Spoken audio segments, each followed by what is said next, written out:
Good morning, good afternoon, East Coast. How are you?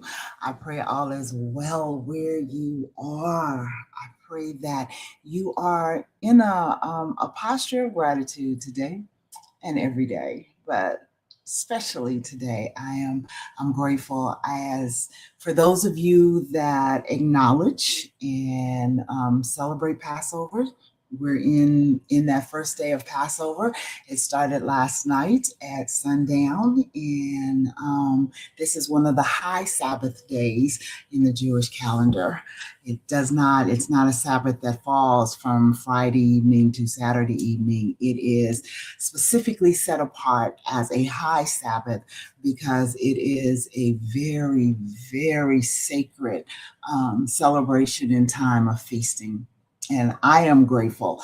I chilled this morning. I did. I just needed to just stay before God and just to chill, to just let my mind kind of rest. I did some reading and just yeah, just okay. All right, Lord.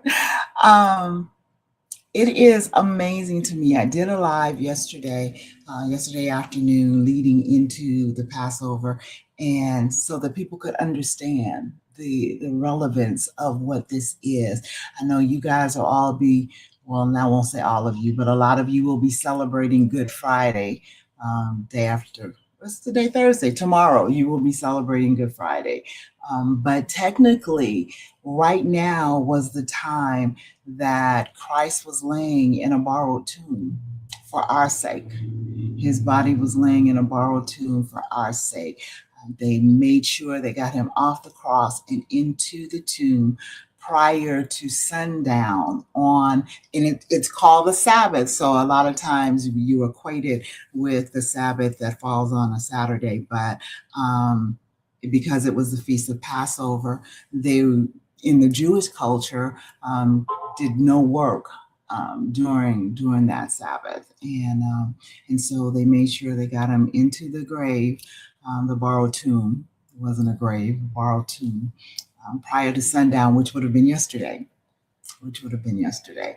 And so when you think about what he did for us currently, if we go back over 2,000 years ago, his body would have been in that borrowed tomb right now, right now, for us, you know. I'm eternally grateful for my salvation. I am eternally grateful to be reconciled back to the Father. And so that's why this is such an important and a special day to reflect on, and not reflecting in man's tradition to the point that we lose sight of what God put in His Word and the feast that we are to make note of. So, be in gratitude today. Be in gratitude that you were freed from slavery. To the world system, from slavery to the enemy, from slavery to your flesh, okay? Because we are definitely enslaved to our flesh during this point in time. During this point in time. So it's an amazing thing. Anyway, happy Passover. That being said, today, my nugget for you is that time and that place of release.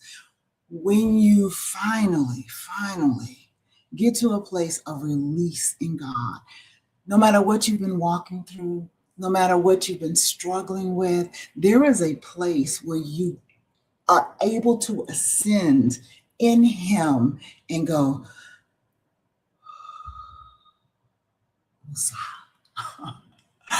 release, because you're at that place of trust, of complete faith and trust.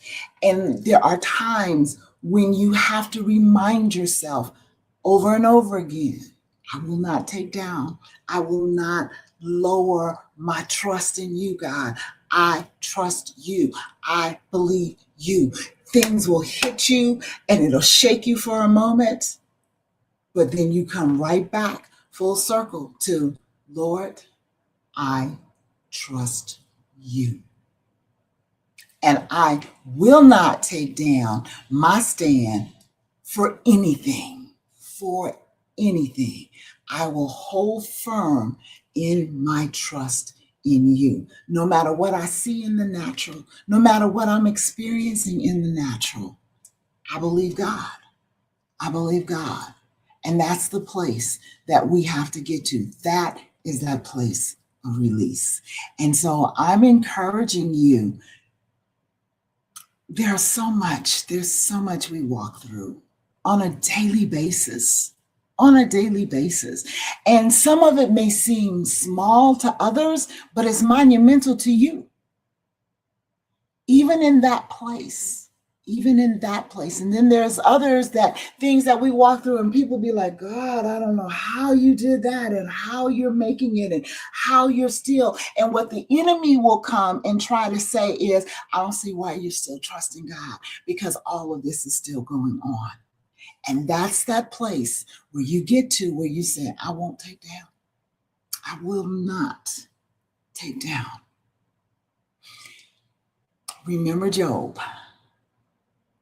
Job was an upright man. He was doing everything that he was supposed to do. He was covering his children to the point that God bragged on him to the devil. Have you considered my child Job? And the devil came back and said, well, he doesn't serve you for no reason. He serves you because you have a hedge of protection around him. And God said, I'll let you do what you do, okay? What you can't do is take his life, but I'll pull down the hedge and let you do what you do. And he did it purposely so that he could prove that Job's love for him was so far greater than just the provisions and the blessings.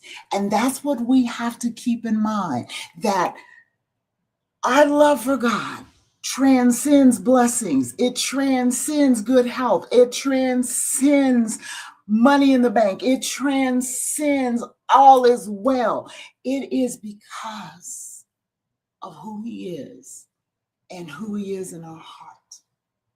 And so you may be walking through a season. I feel you. You may be walking through a season where it seems like none of the dots are connecting. It just is not coming together the way you would expect it to, because you're doing everything you feel that you need to do in him. You are trusting, you are walking, you have tithed, you have given, you have served, you have done it all. And there is a place where it just doesn't seem like it's coming together. And that is that moment. That is that place where you be like, okay, Lord, I release this all to you, okay? Because guess what? I will not take down. And you take that stand. I will not take down because I know you. I know you. As we're celebrating Passover, as we're celebrating the freedom we have in God, I know that you love me so much that you would sacrifice yourself for me. The word says no greater love has any man than he would give his life for his brother, for his friend. So we know the depth of God's love for us. Do we have that depth of love back to him? That no matter what's happening, no matter what it looks like, God, I'm going to trust you. I'm going to love you in the midst. I'm going to love you through, because that's what you do for me. You love me through.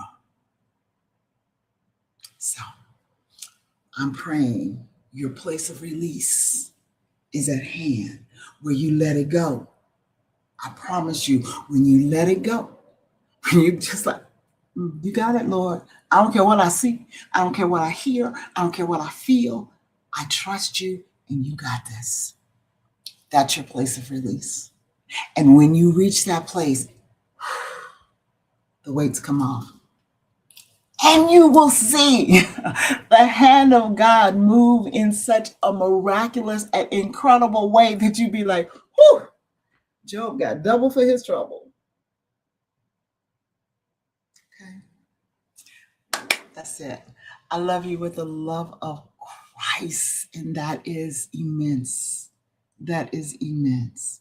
So you have an absolutely positively fantabulous day. And Lord willing, I'll see you tomorrow. God bless.